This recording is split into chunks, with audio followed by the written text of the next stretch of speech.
All right. Good morning, everybody. Good morning. Another Friday morning here with my dear friend here, Mr.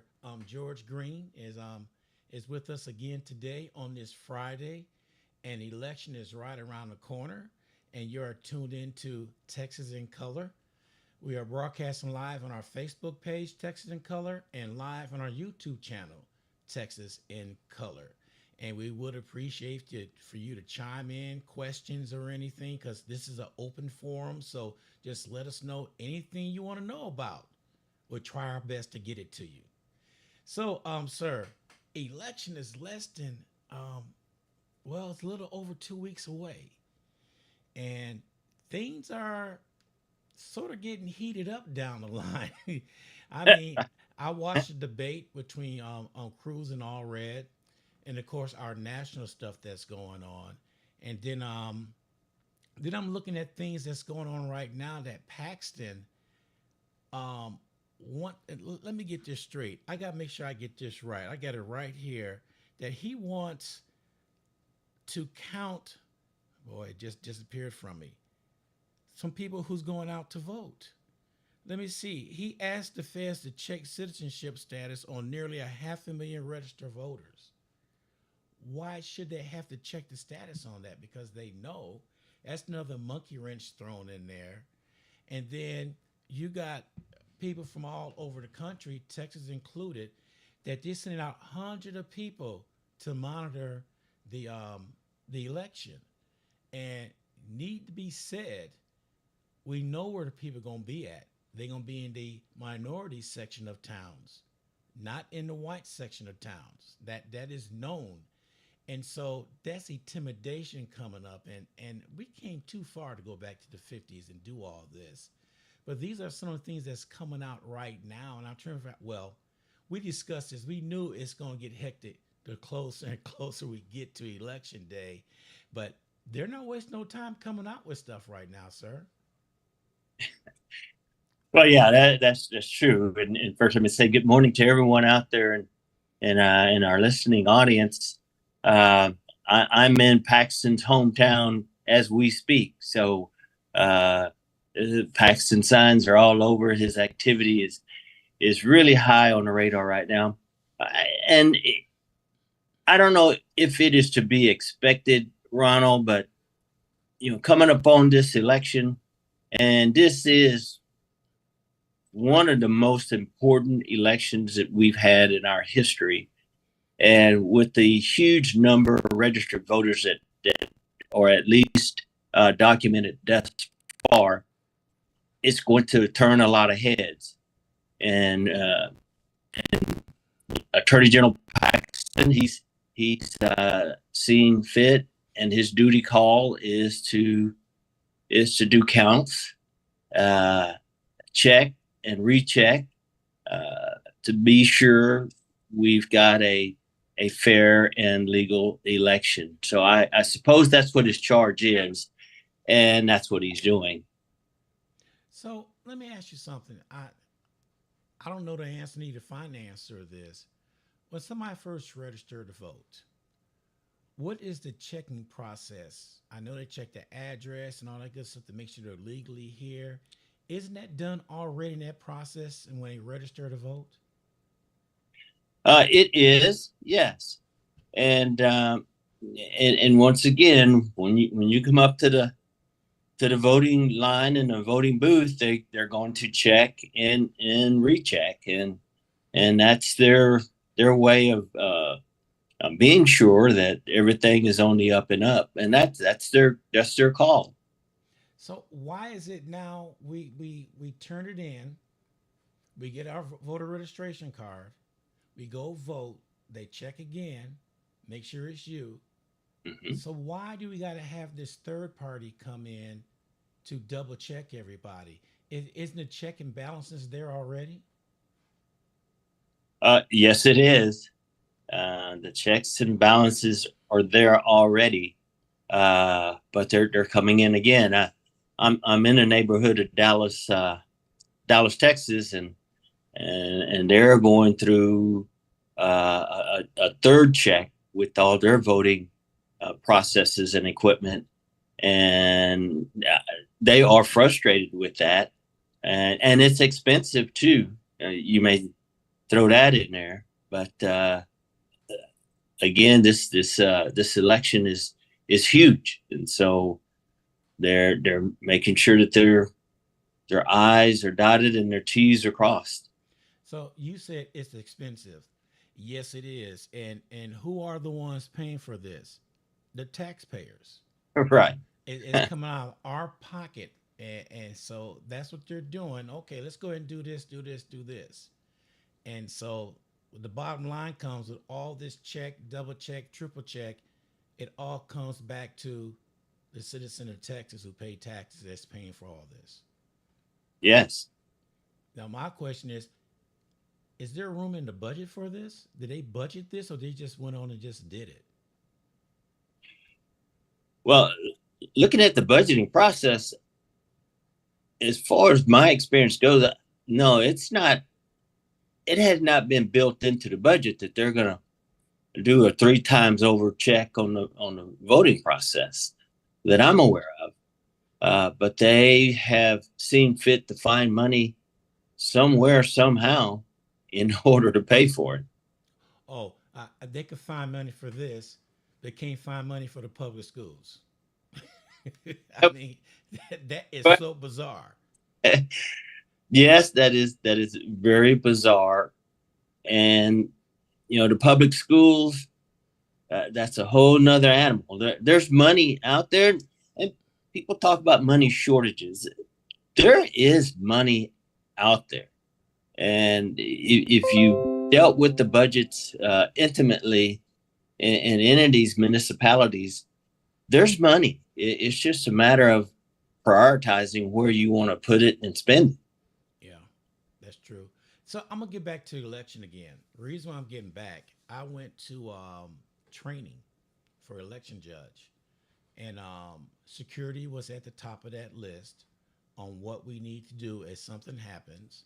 And I'm glad they did that. And they said we shouldn't have to because years we never had to worry about. You got people scared to even sign up to help out with voting because of what's going on. But one thing I found odd that the Secretary of State passed, I think it was back in August. I think we talked about this earlier how somebody found out how you could find out how that person vote, what party they voted for, and all that. It was in a small community. Well, when you go and vote and your ballot is printed, given to you, for some reason, I think that's in sequence of numbers. And then, so now they're turning around. If I'm right, they're having the ballots pre numbered, but they're laying 3 ballots on the table. And the person you're going to vote pick which ballot they want. And then they print it and give it to them. And I said, really? You know, that's going to add to the time of us being in there. Because the last big election that we did, the 2021, that we were there to about 9 o'clock, which was no problem. Mm-hmm. But now this is going to push us a little later because I guarantee somebody going to come and say, why I got to do this? Is this cheating? What is going on? I don't know if they looked at everything what was going on, but I'm I hope we don't have a problem when it comes down there. People pick their own ballot before we could print it. But I foresee maybe 1 or 2 people making a great big stink over this. And I don't know why they even voted this process to go in. Well, yes, it's the training that they put all of our volunteers through. Uh, it's very extensive, and I tip my hat to those volunteers because they have to have the patience of Job, especially this go round, Mm-hmm. and be able to withstand the length of time. It is going to take more time, without a doubt, and so the volunteers that are going, I hope that we take good care of them, uh, and and because they're gonna earn their keep here this phase. And the other point that you bring up about uh, people being able to find out how you voted or how a person voted. I've heard that can happen. And now, Ronald, I don't know, are we talking about big cities, the metro areas, urban areas, or are we talking about small towns? Um, I've heard that can happen, but it's just, I'm coming from a small town atmosphere, so uh, maybe some way they can, but if we can ever find out the whole truth to that, it would be interesting because it should be private, in my Right. opinion. That should be your private choice, and no one else should be nosing around in how you voted. Exactly. If I'm right, it was a small town, but to this day, nobody's saying what town it was, and they just said it was reported. And I can understand them taking steps to make sure this election is free of anything that goes on, any shenanigans or whatever. I understand that, but at the last minute, this came up in August, and but it's given time. It's not as bad as it was in one state where Harris was completely off the ballot. It was the absentee ballot. She wasn't on there, so they had to stop everything and and reprint ballots. We talked about that earlier. So I'm glad now that a lot of the states have early voting going on now. Ours starts next Monday. And I'm glad to see it's getting started now. And so far, so good. It's a record turnout that's going on in some of these states. And I expect the same thing here in Texas. And with early voting on Monday, oh, they said the first day is going to be horrendous. Everybody's going to be lining up voting like it's the last day, which is good. I like to see the enthusiasm, everybody getting out there voting. I don't foresee anything going on. As a matter of fact, I volunteer to tell them if they need me at any one of the precincts, I'm there for them. So I'm doing that too to make sure get out. But one thing I'm gonna bring up about early voting is a lot of people still don't understand that they could vote. Well, either here in Bexar County, you can vote at any precinct, and they don't understand about being disabled in voting either. So I'm doing my best to let that word get out. If you're disabled and you can't get out of your car, there's two slots of parking space that's got a sign there with the number on. They call that number. It goes to election headquarters. From there, they call the judge there for them saying, hey, we got so and so out there ready to vote that's disabled. And they bring a portal machine out there for them to vote. You'd be surprised how many people don't know that they could do that. Well, yes, it's you would be surprised how much people do not know about the process, and especially this go round again. There's going to be a lot of new first time voters out there, and which is good. And I would encourage them to partner or get with someone to help explain the process. And then you got the volunteers there that will help them too. Now, other cases where you have the people that are disabled and in other some way, form, or fashion not able to to go up there on their own, there is help out there, and they just need to ask and get with someone that is experienced. So I'm excited about this process. I've got a lot of new people that it's going to be their first time. Mm. Uh, I've got other people that had a record, and to their amazement, they went to their church. They were able to find out that they could register to vote. Now Yes. that's awesome. And if people are not aware of that, please go to your nearest place of worship and inquire and find out how to get it done. Uh, Another thing is the sample ballot. Oh We yeah. had earlier, and yeah, I vote every time. And when I got that ballot, the sample ballot, this go around, it took me just a few minutes to familiarize myself with the ballot, who's where, and who's running for what race. So Right. if please, if you can, get a copy of a sample ballot from the different organizations that are out there that have them. Yeah, because I picked up, I don't know if you can see it, I picked up one myself, which is 4 pages long.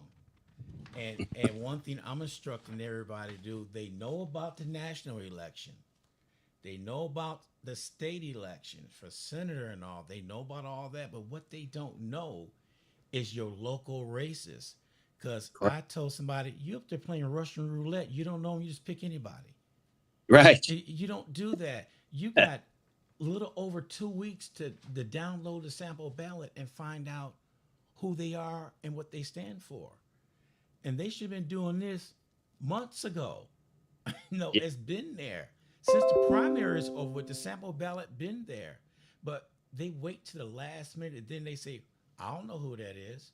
Why should? And sometimes they leave it blank and don't vote for anybody.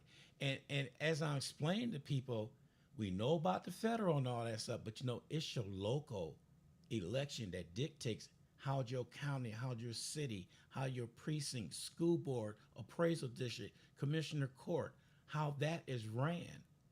And they need to get together on that. And it boggles the mind that nobody know who nobody is. Yes. Yeah, you're exactly right, Ronald.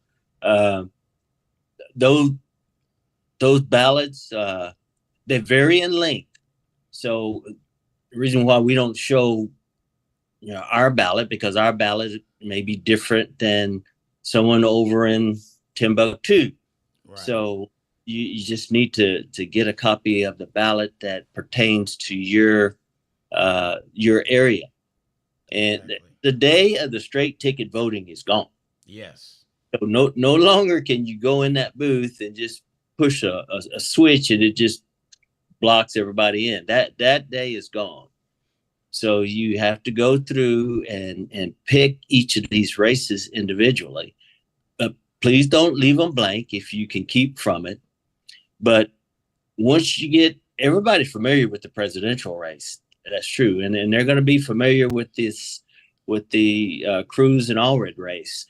Most people will be, but then you go on down below that, and there's some races that pertain to your local area that Right. you really need to look at those individuals, and if you can study them ahead of time, but familiarize yourself with who those people are.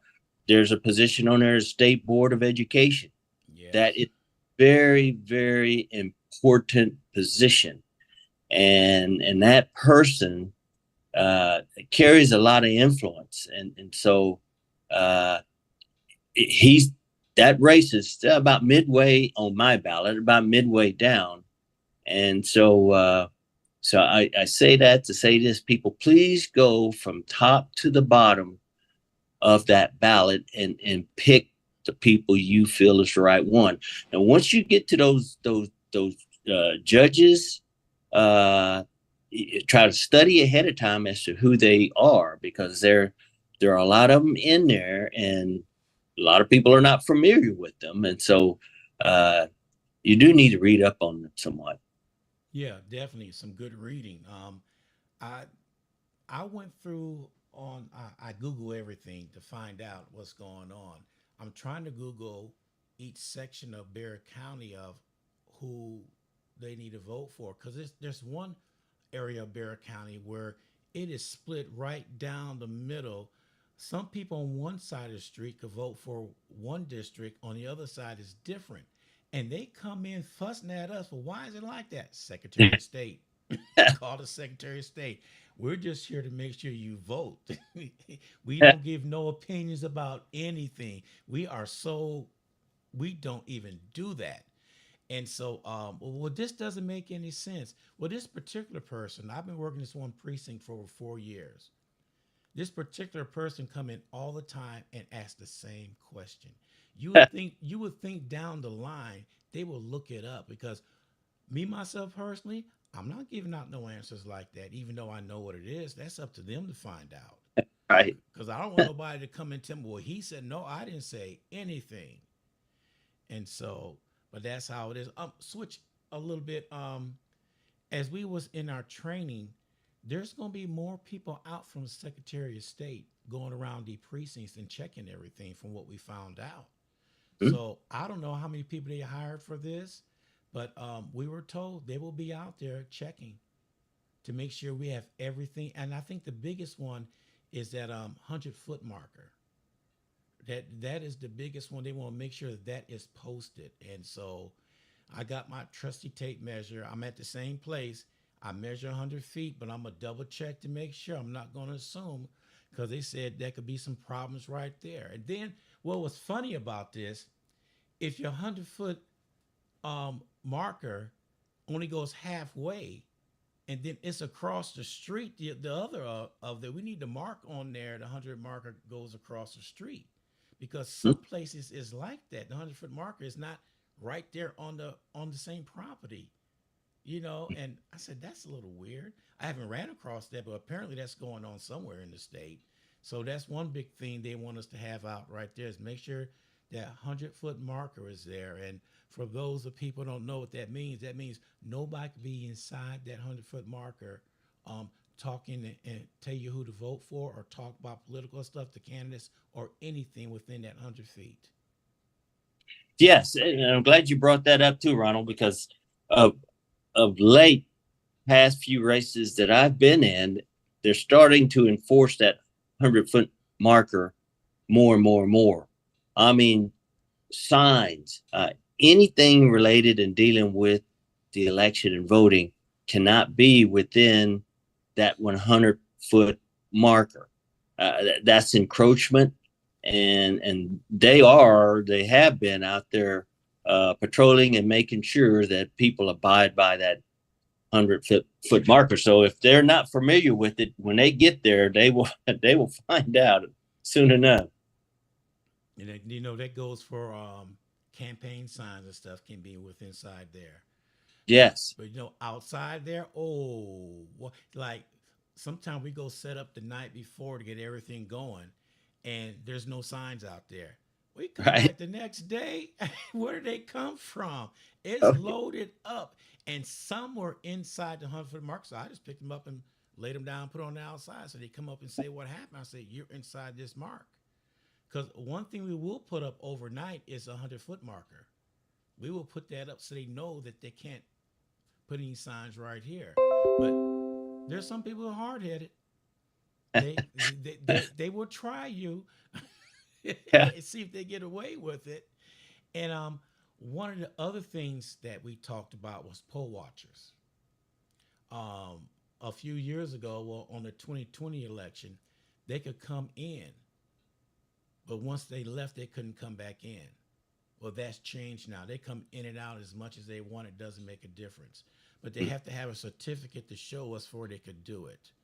And so that's some of the changes that went on right there.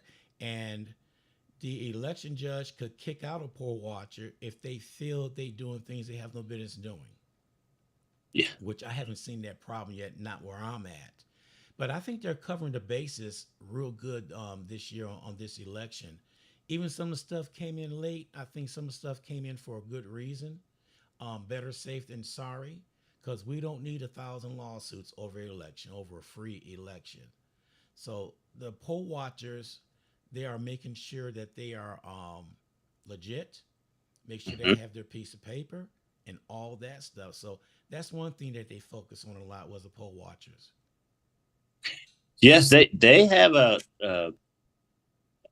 difficult job, or it could have a difficult job, um, and people, you're going to get some people that are going to try you. I mean, that's just things that happen, and so uh, hopefully everyone's going to be cooperative and will abide by the rules.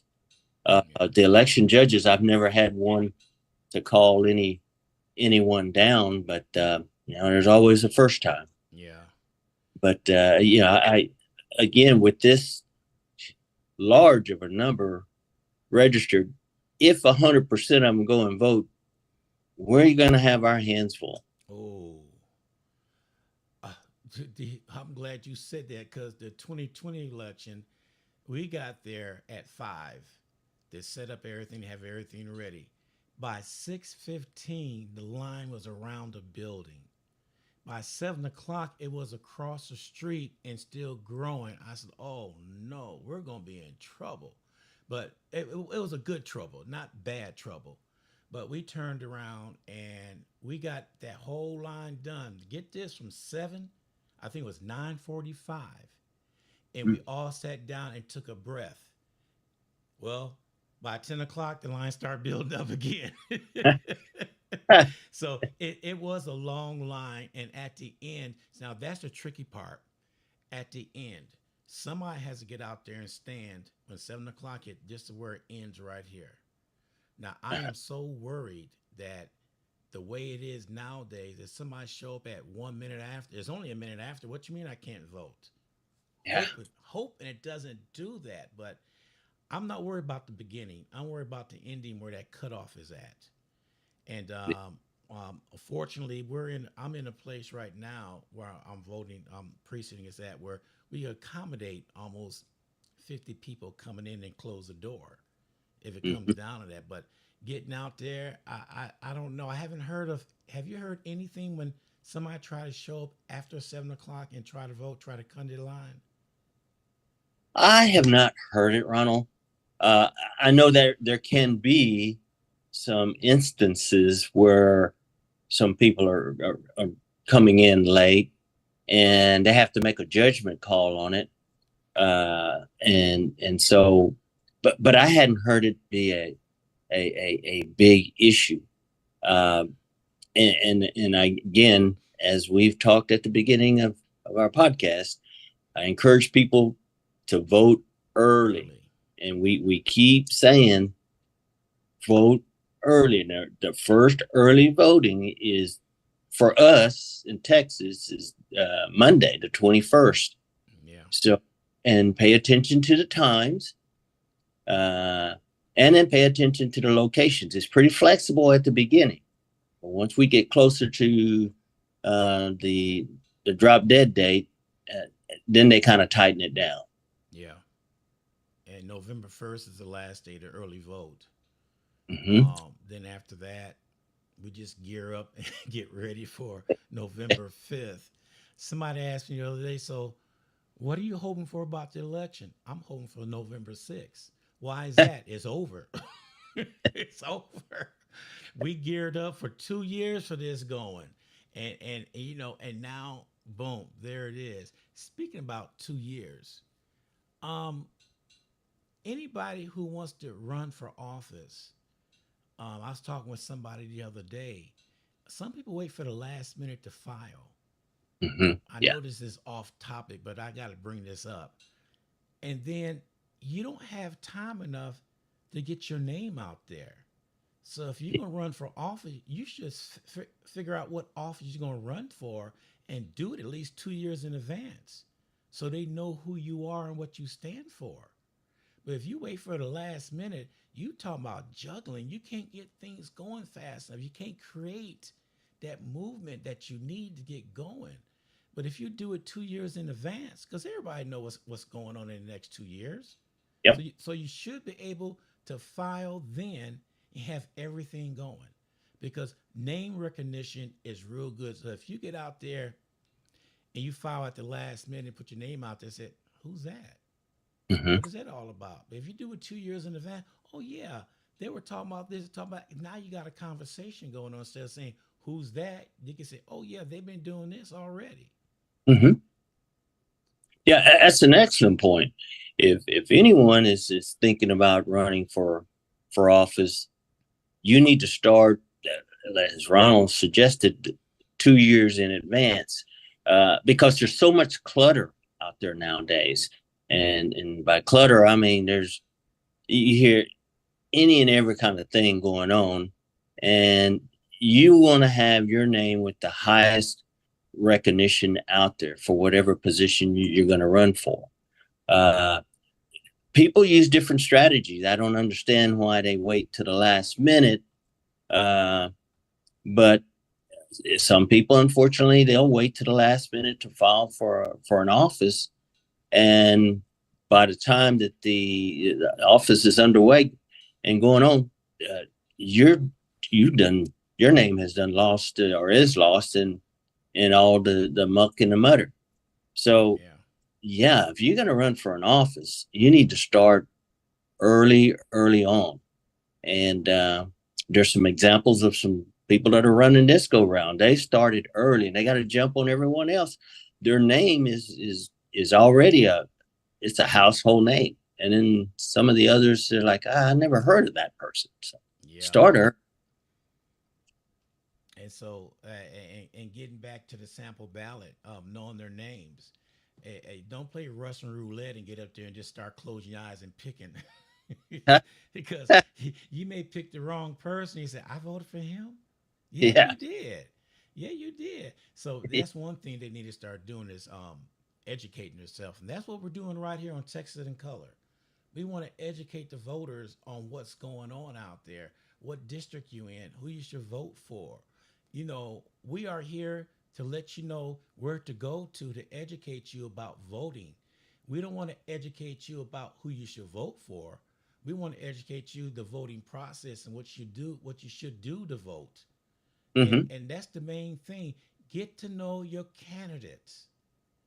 They should be a household name by now. And I just said something, a household name. What happened back in the days when you listened to your parents talking about voting, who they voting for, and your aunties and your cousins coming, they all having discussion who they voting for? I don't see that as much nowadays as it was back in the days. Yeah, you're right. And unfortunately, we're in that state of affairs now where we don't communicate, talk like we should about the candidates that are out there. Uh, you cannot know enough about them because every time you hear a commercial or an advertisement, Mm-hmm. the opposing side comes and and just totally blows it out of the water. So if you can get together like we did in the old days and talk amongst each other and share different thoughts and different views and what and learn, uh, that would be better. Another thing I'm gonna add here is, we've got a lot of older people that are active in voting now. Mm-hmm. Uh, some of the folks are not tech savvy, and so they learn from the old school. So while a lot of us would just pick up our phone and Google or get in any of our connecting sites, and we can find out. But the older ones, uh, you know, they're not able or capable of doing that. So we got to get that information to them too. And that's where the town halls and communities come into play at when you get there. It doesn't have to be a candidate there. It could be somebody going over the voting process.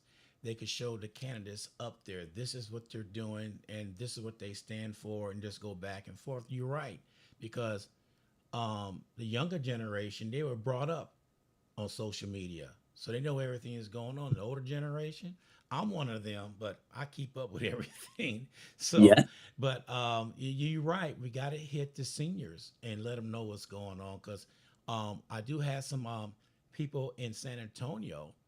I had a young lady on the show the other day. She goes visit the senior citizens Mm-hmm. in the senior homes and all that. She talks to them, and she was a deputy registrar that was making sure they was registered to vote, and she was doing all that. And we discussed that on her show. That we discussed about how the seniors are important, and we cannot leave them out, because that's a bulk of voters right there is the seniors. Oh yes, and they will vote. And when speaking to seniors, one of the things that they taught us is the seniors. Some of them are harder of hearing. So when you talk to a senior group, you got to talk louder than you normally would so that they can hear what you're saying. And but they are a very, very big part of this whole process, and they know a lot. Mm-hmm. You know, you brought up hearing. I got to find that. I got it somewhere that Bear County will have 5 precincts. Will have a person there with sign language. So if you're deaf coming in and you can't hear anything, somebody be there for you. It's taking place in 5 precincts in Bear County. I need to find that and share with everybody. So that's something new that they're doing.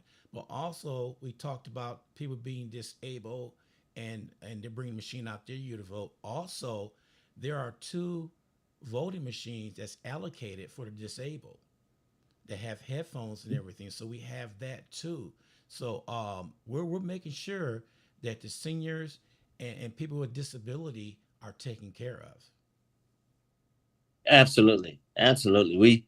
We should take care of that segment of our population, and I'm glad to hear that they're making those uh, type of accommodations there in San Antonio, and I hope the other areas are doing it too. I got this one lady coming on. I don't have her deal right in front of me, but she's gonna be on.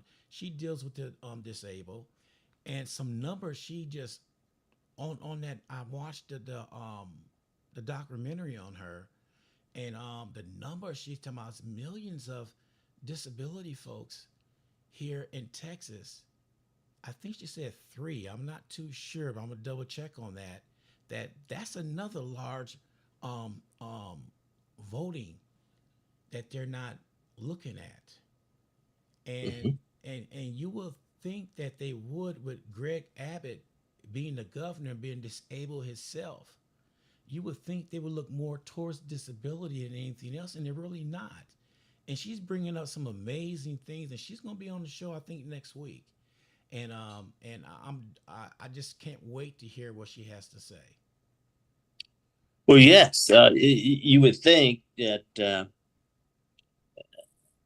our governor, who has a handicap, that he would have extra measure to see that all the Americans with Disability Act (ADA) groups of people are taken care of, and and I hope that that the people out there they're looking out for that group and are making accommodation for them some way, form, or fashion.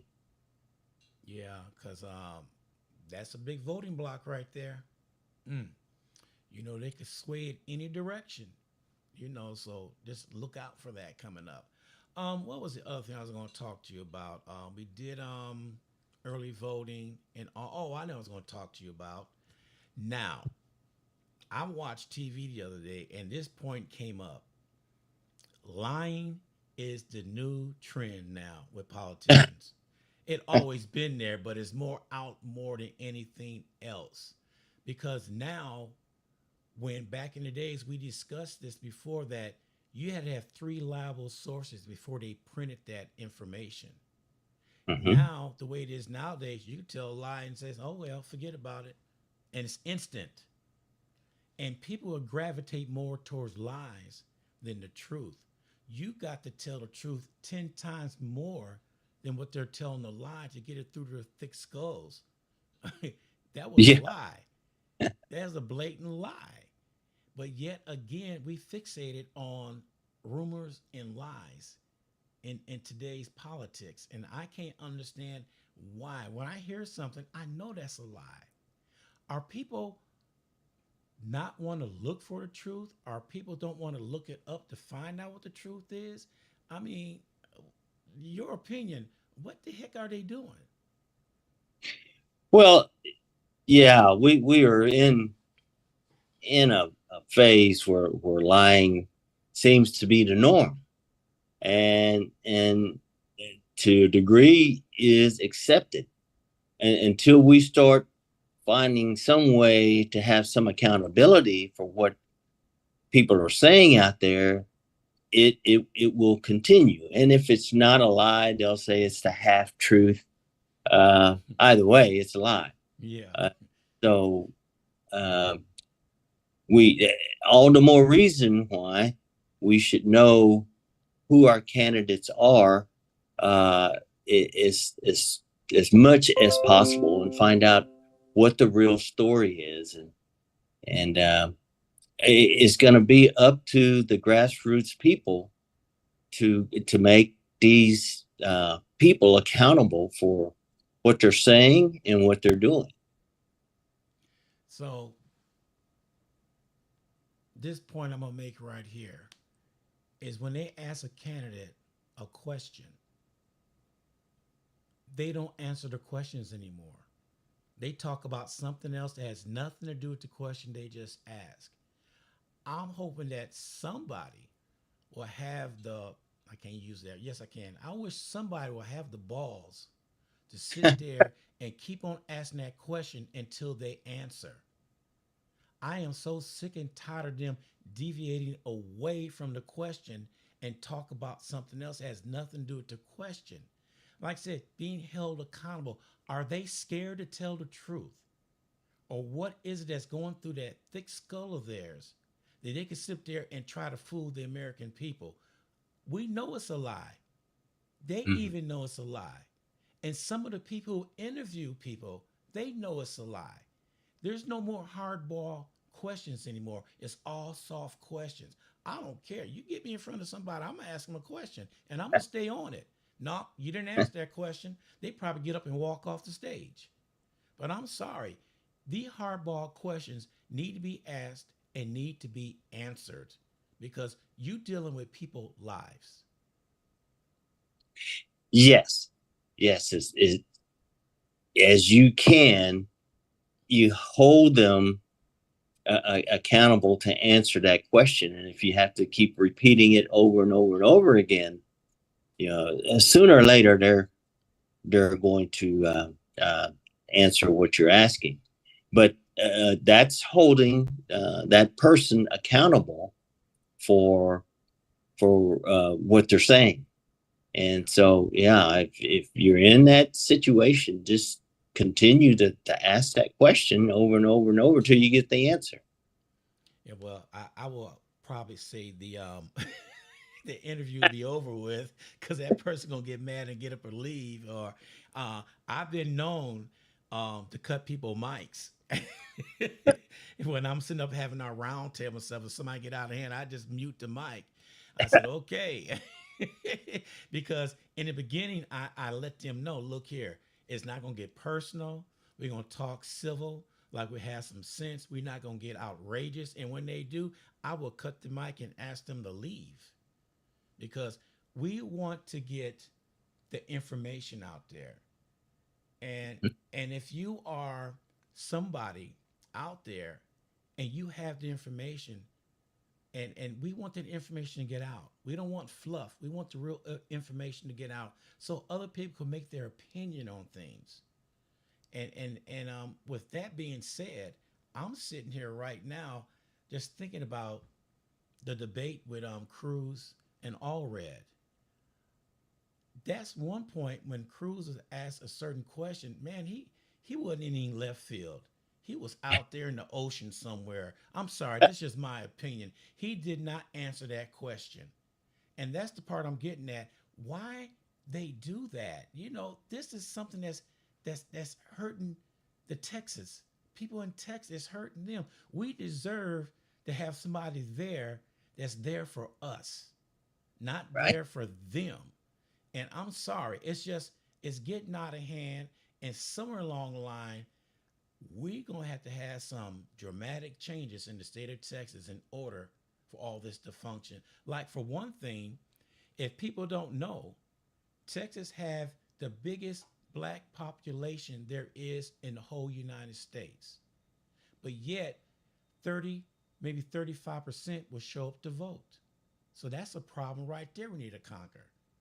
So I don't know. I'm on a tangent right now. It's just it gets to me to see all this going on and nobody's doing nothing about it. They just like, oh well, it's just another election. No, it's not. So I'm sorry, I had to just get that out. That's all right, Ronald. That's okay. It need to be said. Yeah. So, but I'm looking forward for this election. I'm looking for November 6th. One thing I would say, the way things are going on, not only in the state of Texas, but throughout the states, especially the states that will hold a target of who's going to be president, they're passing things that's going to prolong the count. And we need the count done not 2 days later. We need it done that day. Uh, Yes. I'm glad Georgia stepped up and threw out that nonsense. I think Georgia had only they had to vote, but they had to hand count the votes after that. Judge came in and said, "No, you can't do that. It came in too late." We need to count it now. The law states it must be counted and turned in at a certain time.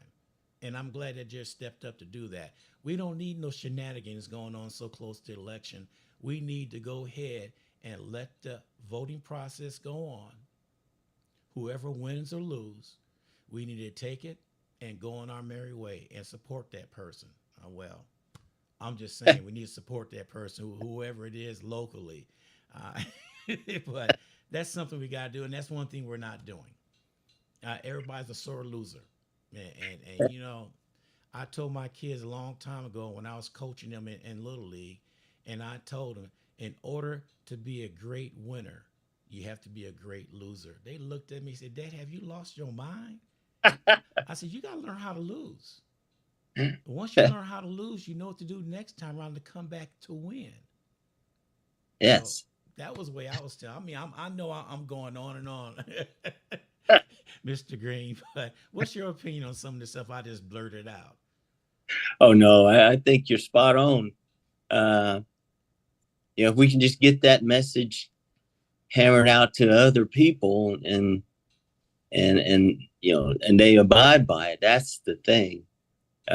We've gotten away from that, Yeah. uh, but we again, it takes a leader to bring that back to the attention of the folks, and we need to learn how to lose as well as learning how to win. That's easy.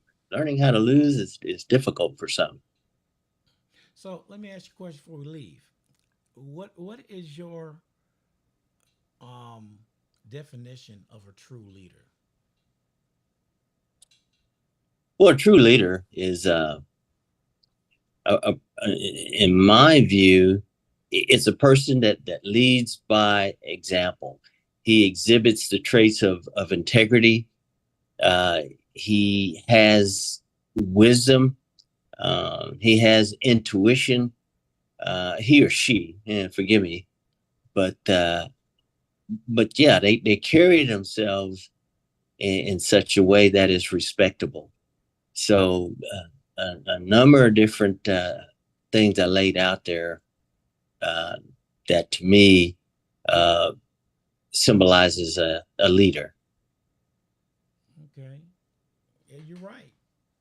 We got them all over the place, and you can see up and coming leaders by watching them and talk to them, and I think you're just born with it sometimes because you could look at somebody and say, man, that person is gonna be somewhere down the line. And Yeah, then you look at the other ones who got money in their pocket and they forced themselves to be a leader and not really a leader because they got money. I'm just being honest. That's how I see it. But you're right. Integrity comes a long ways with being a leader. Wisdom is definitely there because you got to think about when you get into office, when you're running for office, you have to think about these are the people who voted me in, hmm and I can't let them down. These are I cannot do everything, but I could get around and do as much as I can because face it, no matter who's in office, you're going to like or hate what they're doing.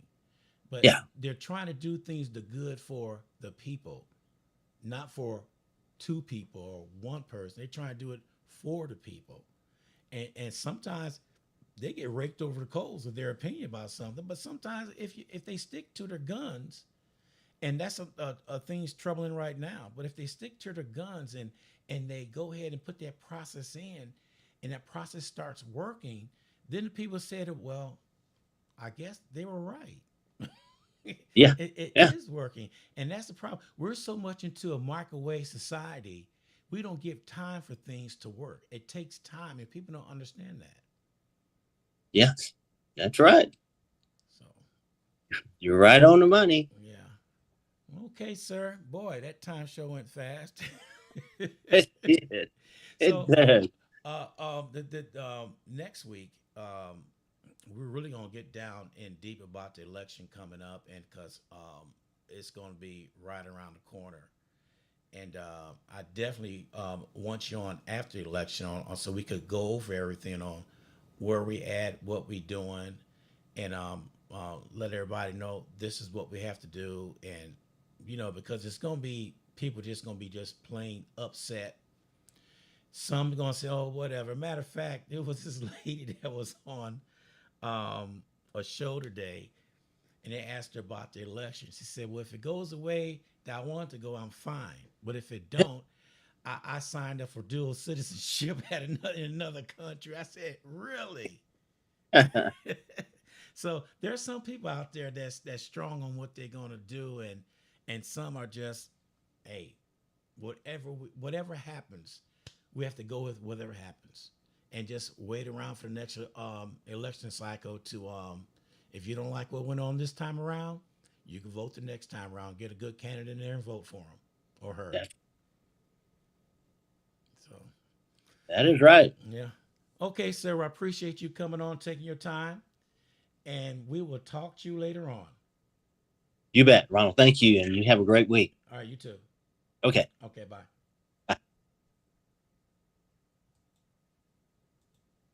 Recording. All right, everybody. That was our friend. That was George Green right here, Republican out of Seguin, Texas. And you are tuned in to Texas in Color with Ronald Gordon. And y'all have a blessed weekend. And we'll see everybody again Monday morning. Take care. We'll talk to you later. Bye.